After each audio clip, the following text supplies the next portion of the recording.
Hello everyone. এই লেকচারে আমরা ইনফ্লুয়েঞ্জা ভাইরাস নিয়ে আলোচনা করব। এই ইনফ্লুয়েঞ্জা যে ফ্লু, যেটাকে অনেক ক্ষেত্রে আমরা বলি যে জ্বর উঠেছে বা সর্দি কাশি, কমন ফ্লু কিছু রয়েছে, আবার কিছু রয়েছে একদম কোন এক সময় প্যান্ডেমিক পর্যন্ত তৈরি করেছিল ওয়ার্ল্ড ওয়াইড। এশিয়ান প্যান্ডেমিক, তারপরে যেটা 1957-58-এ হয়েছিল, অ্যারাউন্ড 2 মিলিয়ন পিপল ওই এশিয়ান ফ্লুতে, ইনফ্লুয়েঞ্জা ফ্লুতে মারা গিয়েছিল। এটা আমরা দেখবো একটু পরে।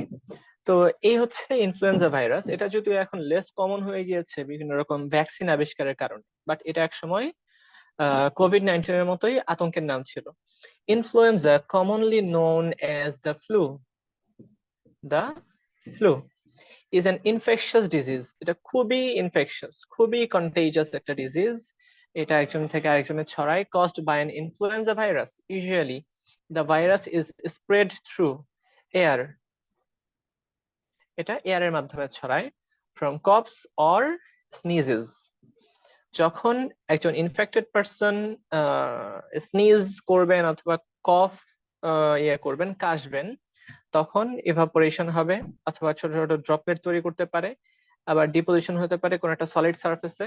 তো যখনই সলিড সারফেসে কন্ট্যাক্টে আসবে, কেউ টাচ করবে, contact behaviour on the contaminated surface, তারা নিজেরাও সাসপেক্টেড হোস্ট, তারা নিজেরাও কন্টামিনেটেড হতে পারে ড্রপলেটের মাধ্যমে। যখন ডিরেক্টলি মিউকোজাল সারফেসে, যখন নেজাল মিউকোজাল সারফেসে এই ভাইরাসটা যে ঢুকবে, ঠিক তখনই এটা সেলের ভেতরে যে প্রবেশ করবে। এয়ারবর্ন ইনহেলেশনের মাধ্যমেও এয়ার ট্রেকে যাবে এবং মিউকোজাল সারফেসের যে মিউকোজাল সেলগুলো রয়েছে সেই সেলের সাথে বাইন্ড করবে এবং সেলের ভেতরে প্রবেশ করবে।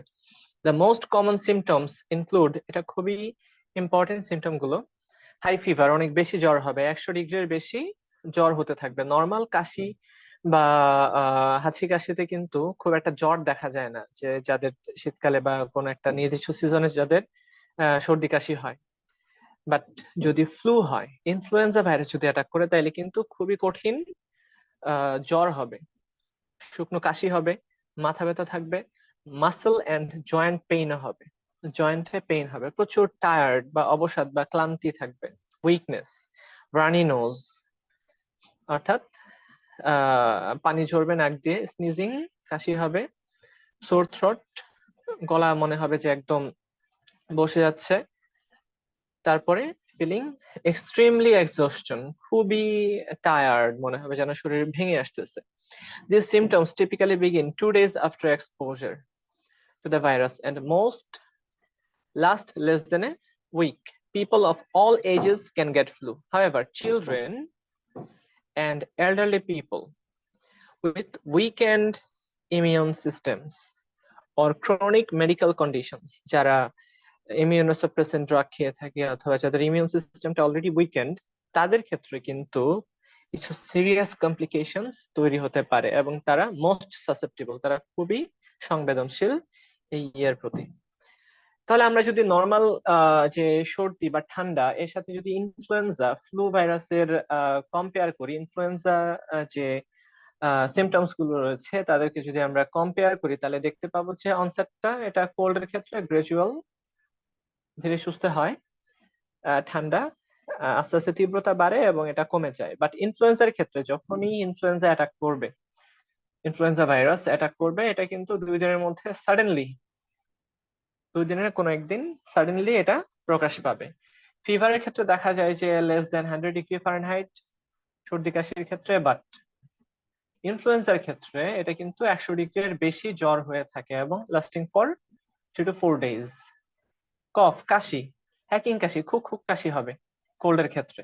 বাট ইনফ্লুয়েঞ্জার ক্ষেত্রে যেটা একদম শুকনো কাশি, হুপিং কফের মতো হয়ে যায়, শুকনো একটা কাশি, গলার মধ্যে শুকনো কাশি থাকবে, সামটাইমস খুব সিভিয়ার কাশিও হয়ে যায়। মাথা ব্যথা, কোল্ডের ক্ষেত্রে অনেকে হাঁচি বা কাশি দিয়ে ওটা মাথা ব্যথা হতে পারে, ওটা ইয়ে হিসেবে, এডিশনাল কিছু সিমটমস হিসেবে। বাট ইনফ্লুয়েঞ্জার ক্ষেত্রে এই মাথা ব্যথাটা প্রমিনেন্ট, এটা থাকবেই, প্রচন্ড মাথা ব্যথা থাকবে। Muscle pain uncommon or mild হতে পারে, গলার মাসল ব্যথা করছে, খুব বেশি একটা হবে না, বাট ইনফ্লুয়েঞ্জার ক্ষেত্রে কিন্তু এটা সচরাচর হয়েই থাকে, অফেন সিভিয়ার পেইন পর্যন্ত হয়, muscle pain. Tiredness, weakness, very mild or brief, অনেক বেশি হাঁচি কাশি হলে শুয়ে থাকতে ইচ্ছা করবে বা ইয়ে হতে পারবে। বাট ইনফ্লুয়েঞ্জার ক্ষেত্রে লাস্টিং 2 to 3 উইকস এই উইকনেস বা এক্সস্টশনটা থাকবে, এক্সট্রিম এক্সস্টন। এটা এত বেশি কখনোই হবে না ঠান্ডার মধ্যে, বাট ইনফ্লুয়েঞ্জার ক্ষেত্রে শুরুতে এই এক্সট্রিম এক্সস্টনটা দেখা যায় এন্ড প্রমিনেন্ট। এটা হবেই। Chest discomfort uncommon or mild, খুব বেশি একটা থাকে না কোল্ডের ক্ষেত্রে, বাট ইনফ্লুয়েঞ্জার ক্ষেত্রে কমন চেস্ট ডিসকমফোর্ট হবে। স্টাফি নোজ, নাক বন্ধ হয়ে থাকবে, এবং এটা কোল্ডের ক্ষেত্রে নর্মালি হয়ে থাকে, বাট ইনফ্লুয়েঞ্জার ক্ষেত্রে সবসময় হবে তা না।